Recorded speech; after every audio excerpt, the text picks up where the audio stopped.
আবারও আমি চলে এসেছি আরেকটি সুন্দর রেসিপি নিয়ে, মিষ্টি পাটের শাকের টক। এই যে এখানে বাজার থেকে কিনে এনে এরকমভাবে শাকগুলো রাখা হয়েছে। এবার এটা আমি সুন্দর করে ছাড়িয়ে নেব। এই দেখুন, এরকমভাবে মাঝখানের যে শিরাটা থাকে সেই শিরাটা ছুটিয়ে ফেলতে হবে। এই যে এরকমভাবে এখানে আমি অনেকগুলো শাক বেছে নিয়েছি। এরপর একটা পাত্রে আমি একটি আম কেটে নিয়েছি। আপনারা যতটা পরিমাণ টক খাবেন সে পরিমাণ আম কাটতে হবে। যেহেতু টকটা আমি কম খাবো তাই আমি এখানে একটা আম নিয়ে নিয়েছি।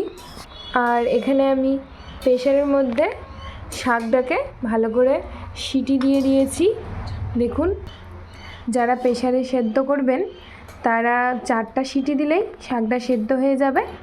আর যারা উনুনে রান্না করবেন কড়াইয়ের মধ্যে, বা গ্যাসে রান্না করবেন কড়াইয়ের মধ্যে সিদ্ধ করবেন, তারা ভালো করে সিদ্ধ করবেন। তারপর সিদ্ধ করার সময় একটু পরিমাণ মতো লবণ আর হলুদ দিয়ে দিতে হবে এবং লঙ্কা। তারপর আমি এখানে একটা কড়াই নিয়ে নিয়েছি, কড়াইয়ের মধ্যে তেল দিয়ে দিয়েছি। দেখুন, তেলটা গরম হয়ে এসছে। এবার এর মধ্যে লঙ্কা এবং সরষা ফোড়ন দিয়ে দেওয়া হলো। তারপরে দেখুন, এর মধ্যে এখন দিয়ে দেওয়া হবে শাক। যে শাকটা আগে থেকে সিদ্ধ করে রেখেছি ওই শাকটা এর মধ্যে এখন সাবধানে ঢেলে দিলাম। এরপর এটা ভালো করে একটু ডাল কাটা দিয়ে ঘুরিয়ে নেব।